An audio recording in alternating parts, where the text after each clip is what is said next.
નમસ્કાર, પંચાયત સમાચાર 24માં આપનું સ્વાગત છે। ગોધરામાં રાષ્ટ્રીય સ્વતંત્રતા પર્વ નિમિત્તે ભવ્ય જિલ્લા કક્ષાની તિરંગા રેલી યોજાઈ। ભારતના રાષ્ટ્રીય સ્વતંત્રતા પર્વની દેશવ્યાપી ઉજવણીના ભાગરૂપે પંચમહાલ જિલ્લાના મુખ્ય મથક ગોધરા ખાતે ભવ્ય જિલ્લા કક્ષાની તિરંગા રેલીનું આયોજન કરવામાં આવ્યું હતું। દેશભક્તિના ઉત્સાહપૂર્ણ વાતાવરણમાં યોજાયેલી આ રેલી ગોધરા શહેરના વિવિધ મુખ્ય માર્ગો પરથી પસાર થઈને રામસાગર તળાવ ખાતે શાનદાર રીતે સંપન્ન થઈ હતી।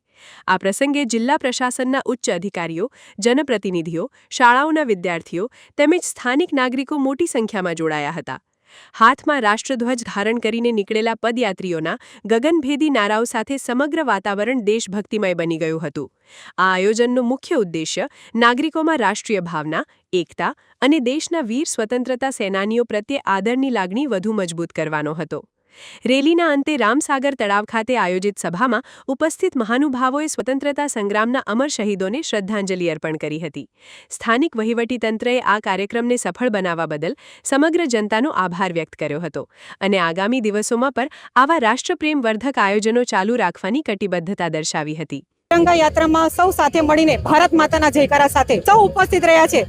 ત્યારે 80મો જ્યારે સ્વતંત્ર દિન પર્વ જ્યારે રાષ્ટ્રીય પર્વ આપણે મનાવવાનો છે એના ભાગરૂપે હર ઘર તિરંગા કાર્યક્રમમાં વિદ્યાર્થીઓથી માંડી વડીલોથી માંડીને તમામ જ્યારે લોકો સિનિયર સિટીઝનથી માંડી તમામ લોકો જ્યારે જોડાયા છે ત્યારે એક જ સંદેશ છે કે તિરંગા યાત્રા હૃદયમાં રાખીએ અને હિન્દુસ્તાન એટલે કે ભારત દેશને વર્ષ 2047માં વિકસિત ભારત બનાવવાનું સપનાના ભાગીદાર બનીએ। પંચમહાલ જિલ્લા ગોધરા ખાતે તિરંગા યાત્રા તરીકે અહીંયા જોડાવામાં આપણા નિમિષાબેન સુતાર સાહેબ, આપણા જયદ્રસિંહ પરમાર સાહેબ, જિલ્લા પંચાયતના પ્રમુખો, કલેક્ટર શ્રી, ડીડીઓ શ્રી, ખૂબ મોટી સંખ્યામાં તિરંગા યાત્રામાં જે લોકો જોડાયા બધા સમાજ સાથે મળી અને તિરંગા યાત્રામાં જોડાય એ બદલ બધાનું હૃદયપૂર્વક સ્વાગત કરું છું, અભિવાદન કરું છું।